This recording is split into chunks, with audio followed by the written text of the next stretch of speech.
वंदे मातरम। नमस्कार, बहुत बहुत स्वागत करता हूं आप सबका अपने YouTube channel digital Hindi teaching में। आप इस चैनल को सब्सक्राइब करके घंटी का बटन दबा लें ताकि आपको आने वाले हर वीडियो का नोटिफिकेशन प्राप्त होता रहे, आपको हर वीडियो मिलता रहे। चलिए अब वीडियो को लाइक कर दीजिए और अब हम शुरू करते हैं आज का वीडियो। हम पढ़ रहे हैं पीपीटी के माध्यम से कक्षा 8 की हिंदी पाठ्य पुस्तक वसंत। आज के इस वीडियो में हम कक्षा 8 की हिंदी पाठ्य पुस्तक वसंत का पाठ 5 चिट्ठियों की अनूठी दुनिया, इस पाठ के अभ्यास प्रश्न देखेंगे। तो चलिए शुरू करते हैं पाठ 5 के अभ्यास प्रश्न। और सबसे पहला प्रश्न है, पत्र जैसा संतोष फोन या एसएमएस का संदेश क्यों नहीं दे सकता? पत्र पढ़कर जो संतोष प्राप्त होता है, जो आनंद आता है, वह एसएमएस पढ़कर या फोन से बात करके नहीं आता। देखिए, पत्र जैसा संतोष फोन या एसएमएस का संदेश नहीं दे सकता क्योंकि पत्रों का स्थायी अस्तित्व होता है।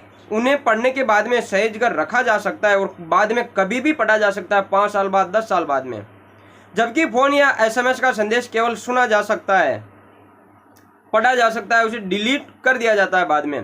पत्रों में भावनाओं की प्रधानता होती है और फोन के एसएमएस में या फोन में फॉर्मेलिटी करते हैं लोग। उसे बार बार पढ़ा जा सकता है, पत्रों को उन्हें एकत्र करके पुस्तक का रूप दिया जा सकता है, जबकि फोन या एसएमएस में ऐसा नहीं हो सकता, उसकी पुस्तक नहीं बनाई जा सकती।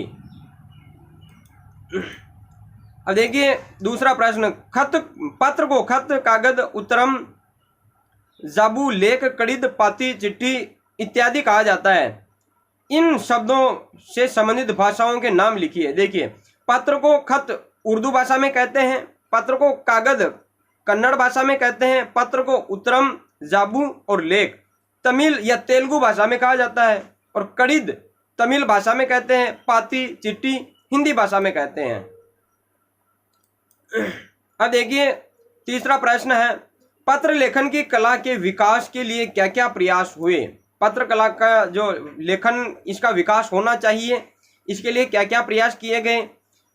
पत्र लेखन की कला के विकास के लिए स्कूली पाठ्यक्रम में पत्र लेखन विषय के रूप में शामिल किया गया। छोटे छोटे बच्चों को पत्र लेखन प्रतियोगिता शुरू की। विश्व डाक संघ की ओर से पत्र लेखन को बढ़ावा दिया गया। इसके साथ ही विश्व डाक संघ ने 1972 से 16 वर्ष से कम आयु के बच्चों के लिए पत्र लेखन प्रतियोगिताएं आयोजित करने का कार्यक्रम शुरू किया गया है। ये कार्यक्रम शुरू किया कि बच्चों में पत्र लेखन की कला का विकास हो। पत्र धरोहर हो सकते हैं लेकिन एसएमएस क्यों नहीं? तर्क सहित अपना विचार लिखिए, अपना उत्तर लिखिए। पत्र को धरोहर कह सकते हैं, पत्र धरोहर का रूप धारण कर सकते हैं लेकिन एसएमएस नहीं कर सकते। फोन में आए हुए एसएमएस धरोहर नहीं बन सकते। देखिए, पत्र धरोहर हो सकते हैं पर एसएमएस नहीं। इसका कारण है कि पत्रों को हम संभाल कर रख सकते हैं। उपयोगी और शिक्षाप्रद पत्रों को हम पुस्तक का रूप भी दे सकते हैं, पुस्तक के रूप में रख सकते हैं। जैसे गांधी जी के पत्र, भगत सिंह के पत्र, जवाहरलाल नेहरू द्वारा अपनी पुत्री इंदिरा गांधी को लिखे गए पत्र आज भी पुस्तक के रूप में दुकानों व सार्वजनिक पुस्तकालयों में धरोहर के रूप में देखे जा सकते हैं। जबकि एसएमएस भले ही लिखित रूप में हो पर उसे हम स्थायी रूप से सहेज कर नहीं रख सकते, पुस्तक का रूप धारण नहीं कर सकते। एसएमएस धरोहर वह है जो हमें संभाल कर रख सकते हैं जिन चीजों को। क्या चिट्ठियों की जगह कभी फैक्स, ईमेल, टेलीफोन तथा मोबाइल ले सकते हैं क्या? जो चिट्ठी है उसकी जगह फैक्स, ईमेल या टेलीफोन, मोबाइल ले सकते हैं क्या? देखिए, वर्तमान में फैक्स, ईमेल, टेलीफोन तथा मोबाइल का प्रचलन तेजी से बढ़ता जा रहा है। लोग आजकल इन वैज्ञानिक साधनों का उपयोग सुविधानुसार बहुतायत में कर रहे हैं, भरपूर कर रहे हैं। बहुतायत का मतलब होता है भरपूर। लेकिन यह भी सत्य है कि वर्तमान में पत्रों का प्रचलन भी कम नहीं हुआ है। आज व्यापारिक या विभागीय कार्यों की प्रत्येक सूचना पत्रों के द्वारा ही भेजी जाती है, डाक के माध्यम से भेजी जाती है। इस काम में डाक विभाग अपनी महत्वपूर्ण भूमिका निभा रहे हैं। फिर फैक्स, ईमेल, टेलीफोन तथा मोबाइल की सुविधा अभी जन सामान्य तक नहीं है। बिल्कुल ग्रामीण क्षेत्रों में नेटवर्क उपलब्ध नहीं है, मोबाइल उपलब्ध नहीं है। अनपढ़ लोगों के पास आज पहुंच गए हैं मोबाइल, लेकिन फिर भी हर व्यक्ति के पास में यह सुविधा उपलब्ध नहीं है। इसलिए चिट्ठियों की जगह ये वैज्ञानिक साधन नहीं ले सकते हैं। चिट्ठियों का अपना ही महत्व होता है, उनमें भावनाएं छुपी होती है। किसी के लिए बिना टिकट सादे लिफाफे पर सही पता लिखकर पत्र बेरंग भेजने पर कौन सी कठिनाई आ सकती है, पता करके लिखिए, पता कीजिए कि बिना टिकट के अगर आप पत्र भेजोगे तो क्या क्या दिक्कत आ सकती है। पता भी सही लिखा है लेकिन टिकट नहीं लगाया, सादे लिफाफे पर भेजा।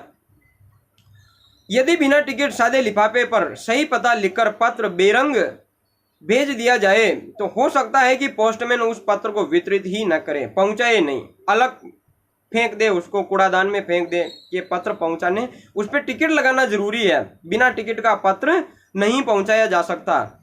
और यदि वह पत्र वितरित भी होता है, अगर वह डाकिया वितरित भी करता है, भेजता भी है, तो पत्र पाने वाले को टिकट का दुगना मूल्य पोस्टमैन को देना पड़ता है। उससे कहा जाता है कि भैया ये तेरा पत्र आया, इस पे टिकट नहीं है, तू टिकट के पैसे दे।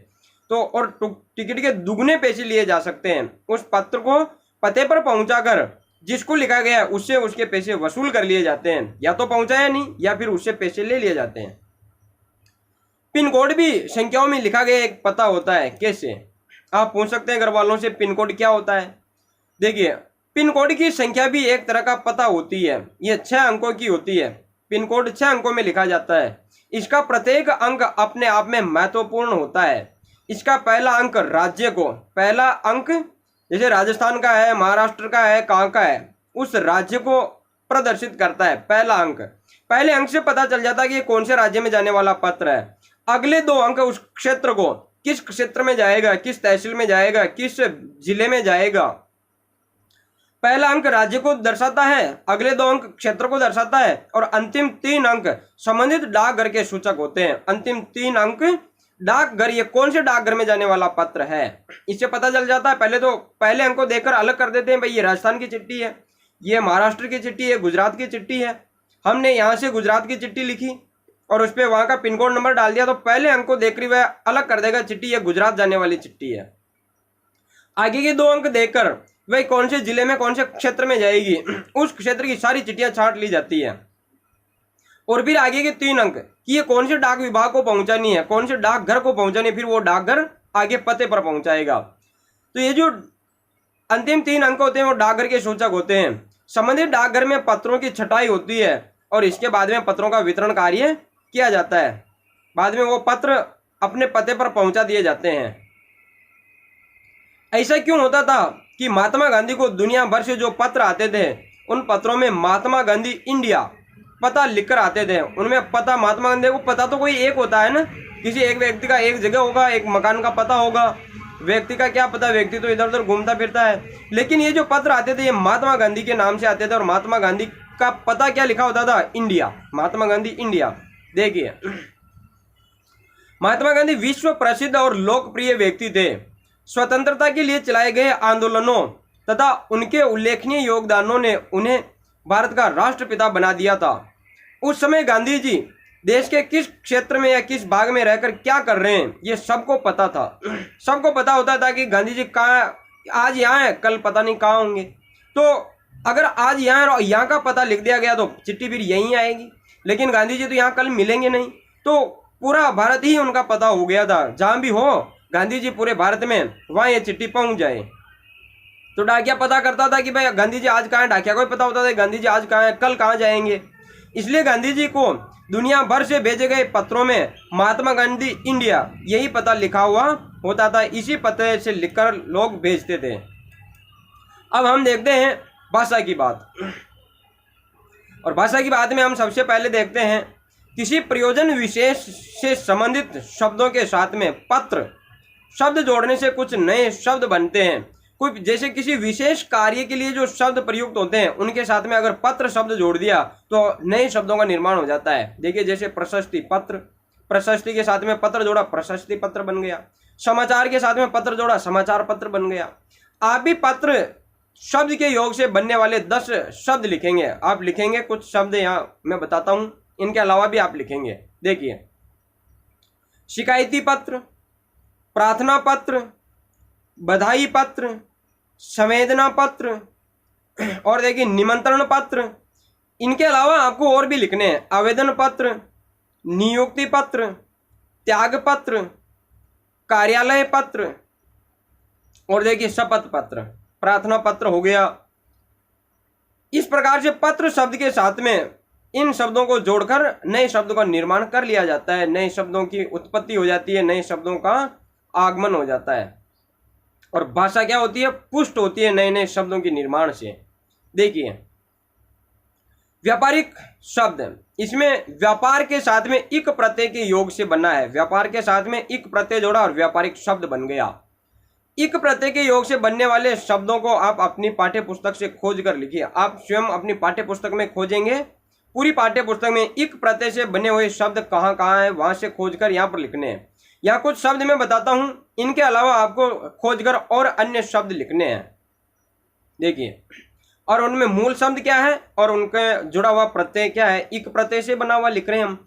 सामाजिक, दैनिक, आध्यात्मिक, जैविक, प्रारंभिक, स्वाभाविक और आरंभिक। इन शब्दों में देखिए मूल शब्द कौन कौन से हैं और उनसे प्रत्यय तो इक है सभी में। देखिए पहला है सामाजिक, इसमें समाज। दूसरा है दैनिक, दिन, इसमें मूल शब्द हो गया दिन। आध्यात्मिक, अध्यात्म। जैविक, इसमें है मूल शब्द जीव। प्रारंभिक में होगा प्रारंभ। और स्वाभाविक, इसमें होगा स्वभाव। और आरंभिक, इसमें मूल शब्द है आरंभ। और इन सब में प्रत्यय कौन से हैं? इक प्रत्यय है। सब में इक प्रत्यय जुड़ा हुआ है। और इक प्रत्यय की विशेषता क्या है? हम प्रत्यय पढ़ेंगे तब पढ़ेंगे कि यह आदि वृद्धि वाला प्रत्यय है। आदि में जो स्वर होगा उसमें वृद्धि कर देता है, उसे बढ़ा देता है। देखिए समाज धन इक, अब यहाँ स में अ है ना स्वर, इस स्वर को ये बढ़ा देगा और सा हो गया। यहाँ देखिए दिन धन इक, आदि में ई स्वर है, लेकिन इक प्रत्यय क्या करेगा? इसकी वृद्धि कर देगा, ई का आई हो गया। तो दिन धन इक दैनिक हो गया। अध्यात्म धन इक आध्यात्म हो गया। प्रत्यय में हम पढ़ेंगे कौन कौन से प्रत्यय कैसे कैसे कार्य करते हैं। जीव धन इक जैविक, ई था आई हो गया। प्रारंभ धन इक प्रारंभिक, आदि में पहले ही वृद्धि है, आ है। स्वभाव धन इक स्वाभाविक होगा। आरंभ धन इक आरंभिक। तो ये थे प्रत्यय वाले प्रश्न। और अब हम देखते हैं भाषा की बात को आगे बढ़ाते हैं। दो स्वरों के मेल से होने वाले परिवर्तन को स्वर संधि कहते हैं। और संधि तो हम बहुत अच्छे तरीके से पढ़ चुके हैं डिजिटल हिंदी ग्रामर में। देखिए रवि धन इंद्र बनता है रविंद्र। यहाँ भी ह्रस्व ई है और यहाँ भी ह्रस्व ई है, ये इंद्र है। रवि धन इंद्र, इस संधि में देखिए ह्रस्व ई, रवि का ह्रस्व ई और इंद्र का ह्रस्व ई। ह्रस्व ई प्लस ह्रस्व ई बराबर दीर्घ ई हो गया। इसे दीर्घ संधि कहते हैं। दीर्घ स्वर संधि के और उदाहरण खोज कर लिखिए। मुख्य रूप से स्वर संधियां 4 प्रकार की मानी गई है। वैसे तो 5 भागों में बांटी गई है, दीर्घ, गुण, वृद्धि और यण। एक और होता है अयादि, लेकिन मुख्य रूप से ये 4 भाग ही है। ह्रस्व या दीर्घ स्वर अ, आ, ई, उ के बाद में, यानी पहले अ, आ हो या फिर ई या ई हो, उ या उ हो, इनके बाद में ह्रस्व या दीर्घ वापस आ जाए। अ आए, अ के बाद में अ आए, चाहे आ आए, ई आए या उ आए, यानी समान स्वर आए, ह्रस्व दीर्घ हो सकते हैं। तो ये आपस में मिलकर क्रमशः अ आ दीर्घ आ में, दीर्घ अ हो तो भी दीर्घ इसमें बदल जाएगा, आ में बदल जाएगा। अ का योग हो। आप इसे डिजिटल हिंदी ग्रामर में संधि में जाकर देख सकते हैं। बहुत ही खूबसूरत तरीके से हमने संधि पढ़ी है। और दीर्घ ई में और दीर्घ उ में बदल जाते हैं। इसी कारण इस संधि को दीर्घ संधि कहते हैं। जैसे संग्रह धन आलय संग्रहालय, महाधन आत्मा महात्मा। इस प्रकार के कम से कम 10 उदाहरण खोज कर लिखिए और अपनी शिक्षक या शिक्षिका को दिखाइए। तो घर पे अपने माता पिता को या बड़े भाई बहन को दिखाएंगे। इनके अलावा वीडियो में देखकर अन्य शब्द लिखेंगे। दीर्घ संधि के उदाहरण और ढेरों उदाहरण दे रखे हैं, उनमें से लिखेंगे। देखिए कुछ उदाहरण यहाँ मैं उदाहरण के तौर पे बताता हूँ। विद्याधन आलय विद्यालय, हिमधन आलय हिमालय, पुरुष धन अर्थ पुरुषार्थ। गुण संधि के देखिए नरधन इंद्र नरेंद्र, लोकधन उपचार लोकोपचार, ऐसे लोकधन उक्ति हो जाएगा लोकोक्ति, महाधन उत्सव महोत्सव हो जाएगा। वृद्धि संधि के उदाहरण देखिए सदाधन एव सदैव, महाधन ओजस्वी महोजस्वी। और यण संधि के उदाहरण देखिए यदिधन अपि यद्यपि, सुधन आगत स्वागत हो जाएगा। तो इनके आप उदाहरण वहाँ वीडियो में देख सकते हैं। संधि का और विस्तृत अध्ययन कर सकते हैं। वहाँ बहुत ही खूबसूरत तरीके से हमने संधि पढ़ी है।